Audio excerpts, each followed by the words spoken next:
Hi everyone, my name is Faragudix. I'm a game developer. Welcome back to the channel. As you may have heard or not, Highguard will shut down very soon, apparently in 1 week or less. And I thought it was a good idea to chat about it again because we already discussed it partially in another video. But today we are going to react to a Young Yeah video about this last news. Let's use him as a beginning point to have a nice conversation. Let's see what he has to say. Well, the inevitable has just happened. Highguard has officially shut down. And the writing was on the wall with this one. Once the game launched and we started to see how fast the game's player base started to crater, it was just obvious there was no coming back from this, especially because of the fact that this is a free to play live service, which means that if you don't have a player base who is recurrently spending money on the microtransactions, then there is just no point in continuously spending money on the maintenance aspect of this live service. And now we're at a point where the player base has dipped into the triple digits. And so at that point, yeah, it's nowhere near enough players to make this a viable live service. The writing was all. Okay, sorry. This graphic is already showing a kind of very clear situation. And this is a very classical situation for live service games. So when you create a live service, you have an extremely high risk for an extremely high reward. You are going in a gambling house where you can win a humongous amount of money, but the cost to entry is 50 millions. Is that kind of gambling? If you win, is billions, but you have to pay for 50 million, 60 millions minimum bet. This is the issue they have with this kind of games. The price is very attractive. This is the reason why Sony basically destroyed completely her PlayStation lineup and everything else.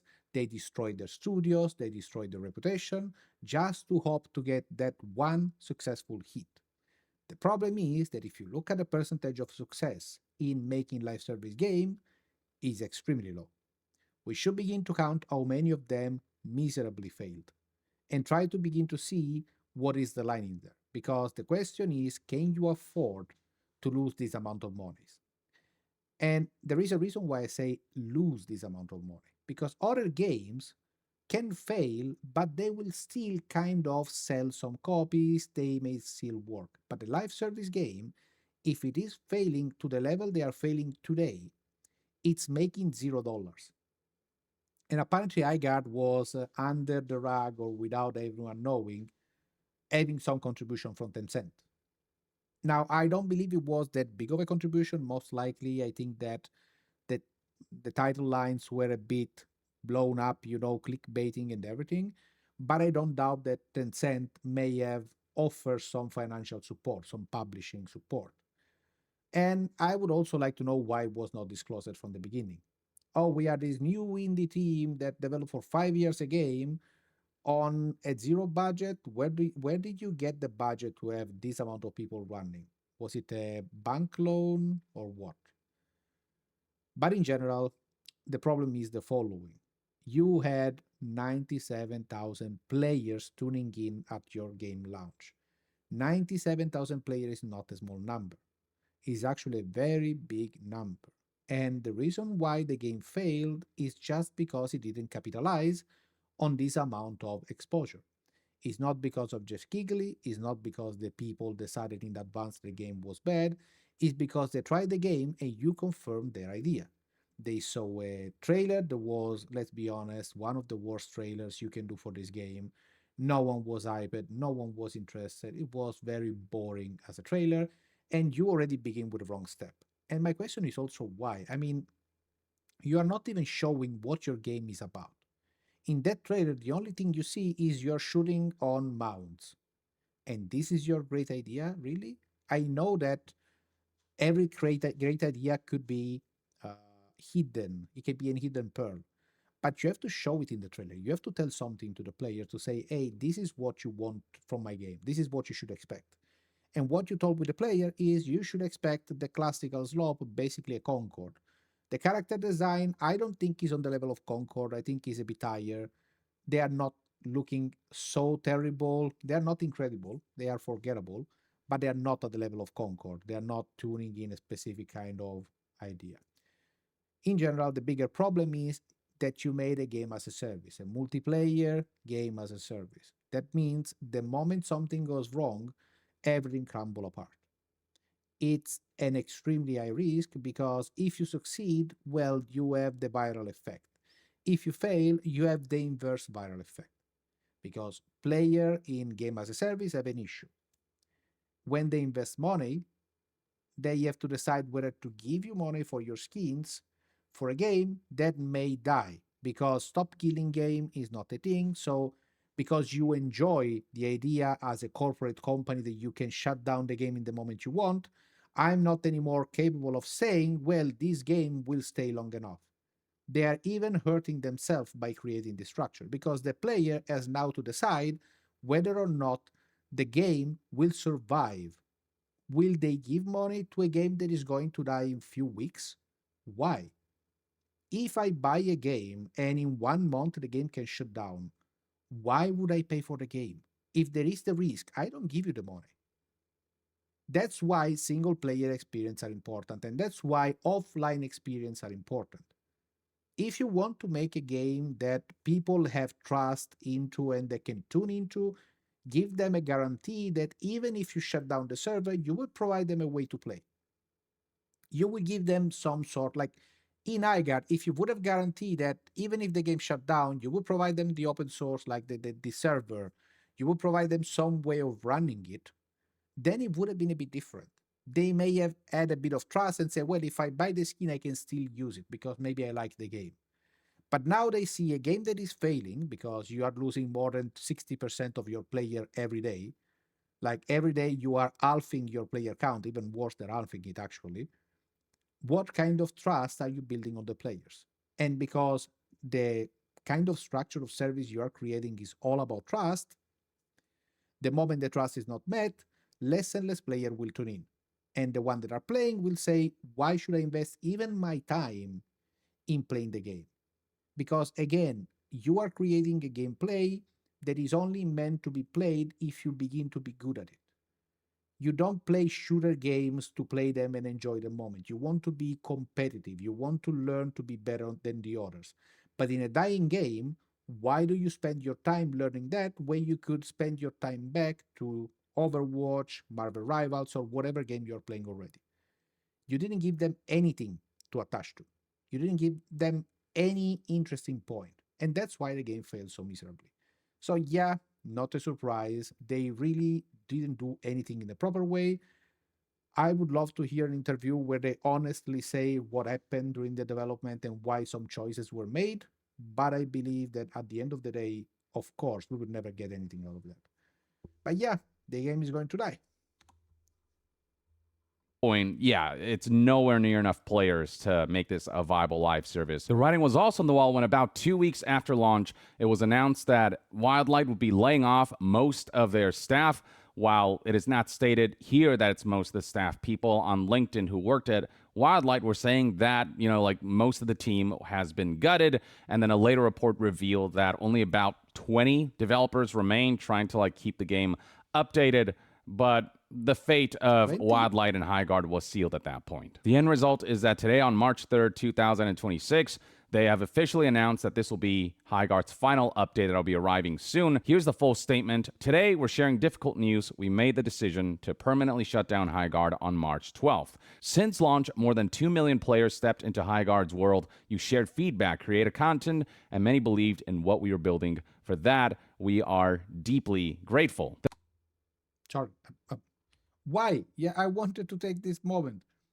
Um, we are since the launch, more than 2 million players stepped into Highguard. Now, I would love to know if it is unique player counts. I strongly doubt it. I think it's login numbers. But if you say, like the way you're saying it is against yourself. Like you're saying, since the launch of the game, we had 2 million players. That is not true. You had 2 million access to the game, most likely.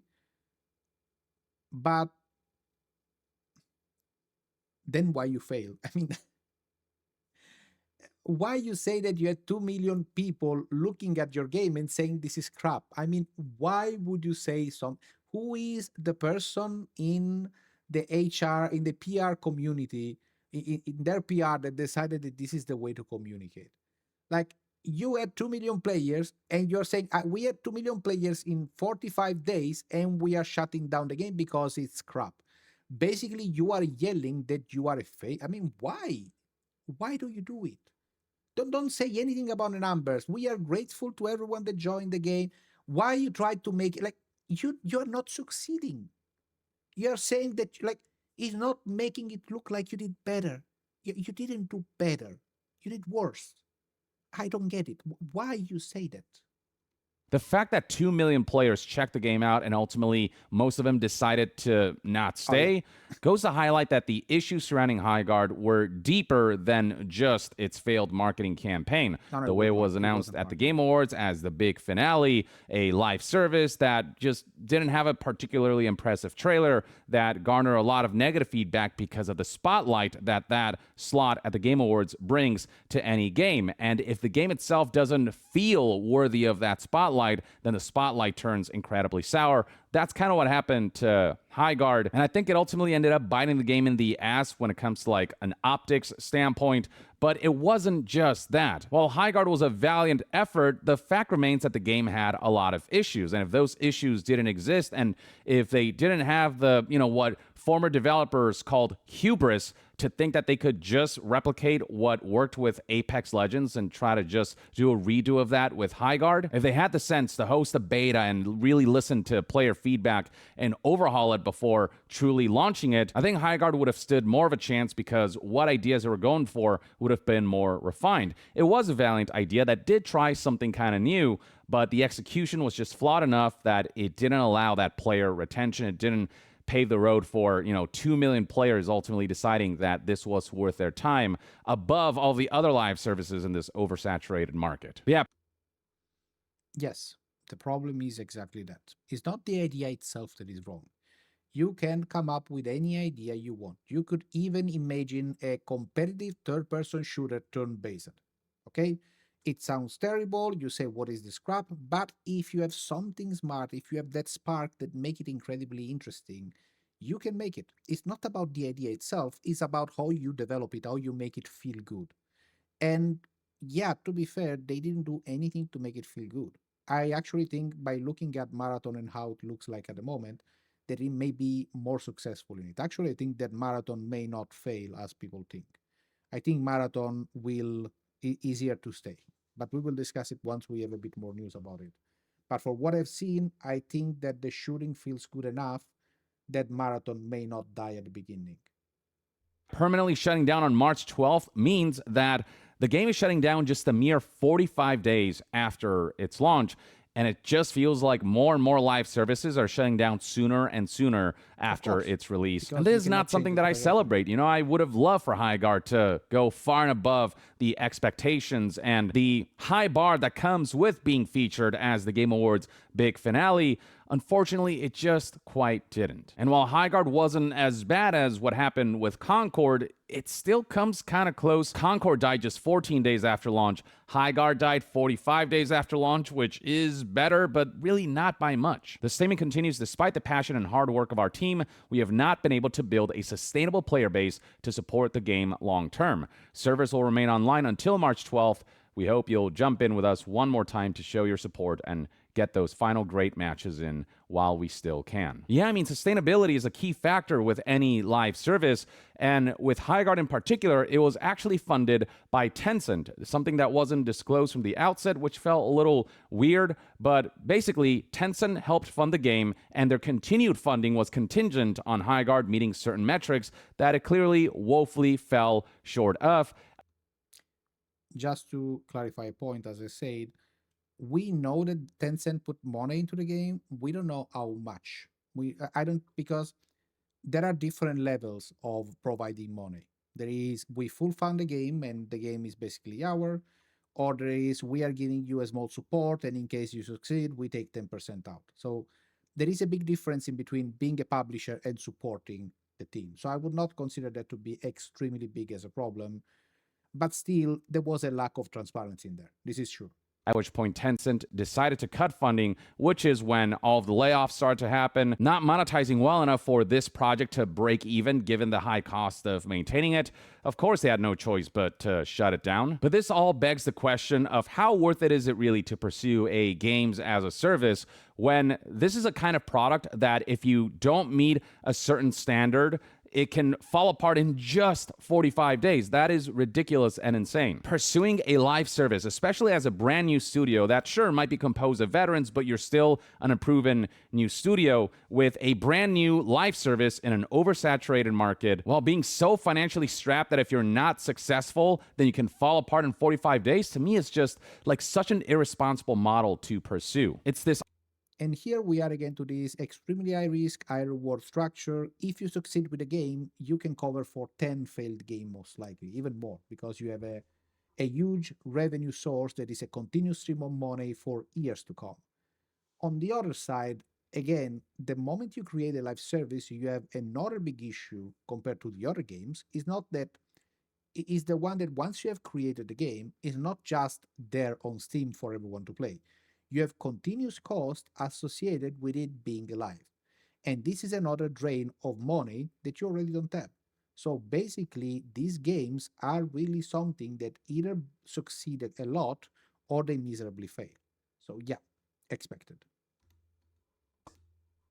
All or nothing approach with no safety net that I think doesn't serve well to be the first project that a brand new game studio tackles. I think they have to build up to a point where they're able to tackle something like this and still have a safety net. And I know the developers made their best efforts and truly believed in this project and they got a lot of good internal feedback, but that was also part of the hubris where the conditions in which they got that internal feedback were different from the conditions surrounding the game being out in the wild and being played by players who don't have developers on their side to guide them through stuff, or who might be playing with strangers, whereas a lot of internal tests, it involves a group of people who are collaborating together to play the game. It's just a very different environment, and that internal feedback that was so overwhelmingly positive, but without the proper environment and without all of the beta tests to the public to really gauge like what people really think outside of that bubble, the over-reliance on that was another major downfall of Highguard. But yeah, Highguard will.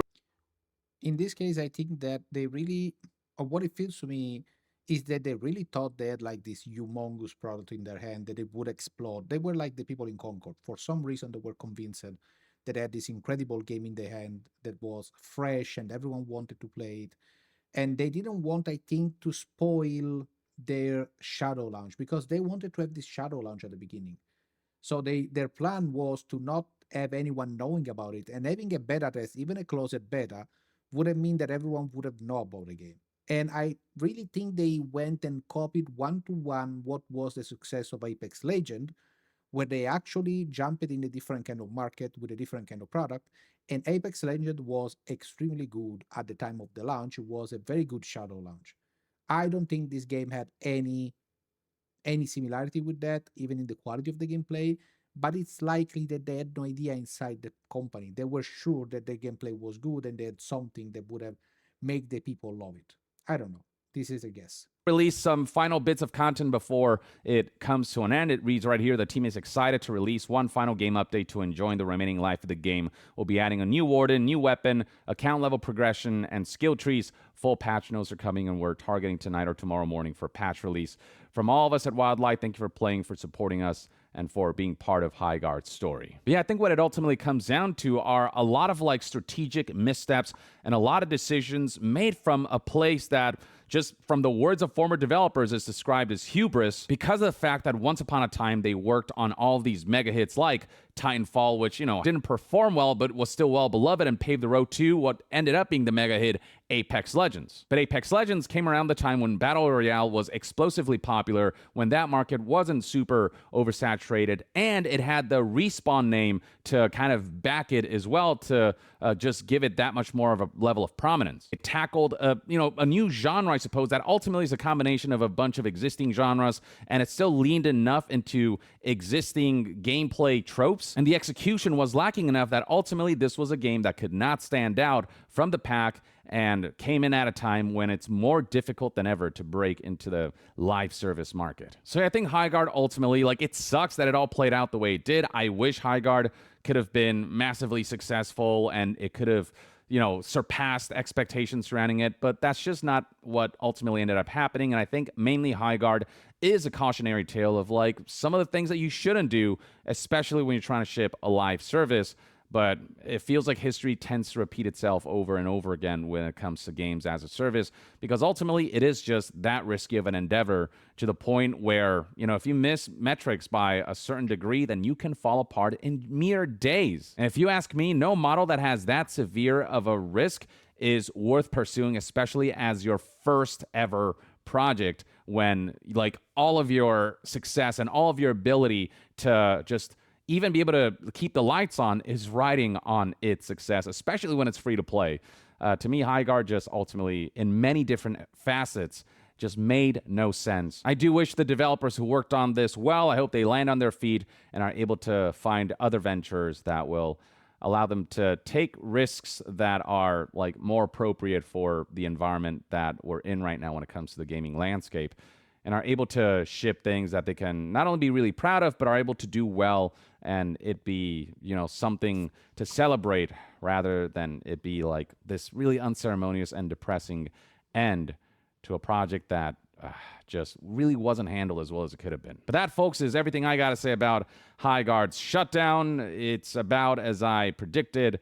Though, admittedly, it happened even faster than I was expecting. And I'd love to hear what your thoughts and opinions are on how things played out surrounding Highguard in the comments below. And to be further updated on all things gaming news, reviews, and discussions, stay tuned right here on Young Yeah. I'll see you guys next time. Young out. It was a great video. I actually agree with him quite a lot. There are many aspects in which I agree with him. And let's go back to Permanently shut down actually the statement. I think that this is the weirdest part for me. The thing that I like the less. I am not a fan of corporate HR speech or sorry, corporate PR speech. This is the PR part of the company. So I'm not that fan of the PR speech in general, but this is basically a corporate environment kind of talking. When you try to paint this as a success, your fucking company is destroyed, you failed, your product was hated by everyone, and you still try to paint it in a kind of a positive way. What is the point of it? I mean, I understand you don't want to sound doom and gloom, but there are different ways to me to communicate it instead of pretending that it was still something good. Like they are spinning it in a way that sounds still good. Like since launch, more than 2,000 players, actually 2 million, sorry, more than 2 million players. Actually, this is not true. As I said, looking at the numbers they have, the player count daily, probably they did just the integral of the plot, the graph. So it's just the sum of all the players they had, and most likely they didn't reach 2 million. It was like 1.7, 1.6 plays. So it's like an extension, like pretending that you did great for whatever reason, and I wonder why. Then you have the well, they were adding new warden, new weapon, account level progression, and skill tree. So you cut down your team in half, and in 30 days you were out to come up with these new things. Why were they not there from the beginning? Maybe they would have saved the game. Maybe you would have give people something to lie on. And then, of course, all the wildlife, we wish you the best and blah, blah, blah. So personally, as I said in another video, I don't blame the developers. And with developers, I personally refer only to all the people that are below management level, the one that do not take active decision. In a structure like this, you don't really have a say. You are not allowed to talk about what goes wrong or what you think may go wrong, because there are only two scenarios possible. The first one is you say, hey guys, I think this doesn't work well and whatever, and you will be right down the line, but the only thing they will see in you is a person that is against the group. And if you don't say anything, well, if the game succeeds, we were all together. If the game fails, I would be laid off by either being right or not. Doesn't matter. So there is no real incentive for developers to talk out and say, I don't believe this is going to work. Also because you cannot prove it. Like you can play the game and feel that something is not there, but you cannot really point it, and it's very hard to transmit it to the team. It has to be the head of development, the game director that has some way to play the game and figure out what goes wrong if there is something wrong. And very often, game directors, game managers, all the people that make decisions do not even play their games. So they don't have a real feeling for what they need to make them better. They don't even know if the game will be good. They're just their work is to sell the game to people for with the money. That's it. But with that said, I understand the young Gia point of view on you should not open a company with this kind of risk taking. I mean, the same thing could be said for everything about AI, right? Every company is lining on top of AI. If AI crumbles, everything crumbles. OpenAI is investing a humongous amount of money, making very bad decisions, and losing money over money yearly. Microsoft keep trying to do all they can to save the reputation of AI. They don't let you say Microslop or everything else, not even in their Discord. So I don't know what to say. It's just a normal way of thinking. They have a lot of money. They want to invest them in high risk, high reward. There is a portion of the money you invest in stable systems, but there are some that you invest in high high volatility, where you can just take the risk and you are like, if I fail, whatever. What I'm actually surprised about is more Sony. Like the maneuver of Sony was really an all-in, and it failed miserably. That is the one that I don't understand. For a new company, it actually makes sense. You, as long as you have the money to run the company, you say, well, all in, let's see how it goes. It's make it or break it, especially because most of these people are veteran in the industry. They may be able to find a new job. So even if they fail with a game, whatever, we will find a new job. So it's not like they destroyed the reputation or something like that. So yeah, I think it was an interesting run. I think it's a nice social experiment. I hope that finally we are getting to the end of this big block of we have to make a live service that succeed that began 4 to 5 years ago, where every company, every major was focusing on trying to make this kind of incredibly high risky product just to gain the momentum and hope to get one of these success hit. And luckily they are all failing into it. That means that they have less money. That means that they have to base now their product again back to ground foot on the ground product. They have to make them good now. They have to go back and make the product valid, something that people is enjoying, something that people want. So I hope we will see more single player games, more experiences that do not require the always online mechanic in the same way, something that gives you a different kind of experience that doesn't try to over monetize everything at all cost. I don't know if we will go in that direction, but I hope this could be a signal to say we need to gain back the trust, because all of these companies have their trust completely eroded from the players. And that means that they cannot anymore generate hype. That is the main sales factor they have. So my hope is that we will see many more games that are better now. Let's see what happens. With that said, I thank you if you stay to the end. I hope you enjoyed this video. Leave a like, subscribe, let me know what you think about what we discussed here. Do you agree with my opinion? Do you have some points where you disagree? And with that said, see you in the next video. Bye.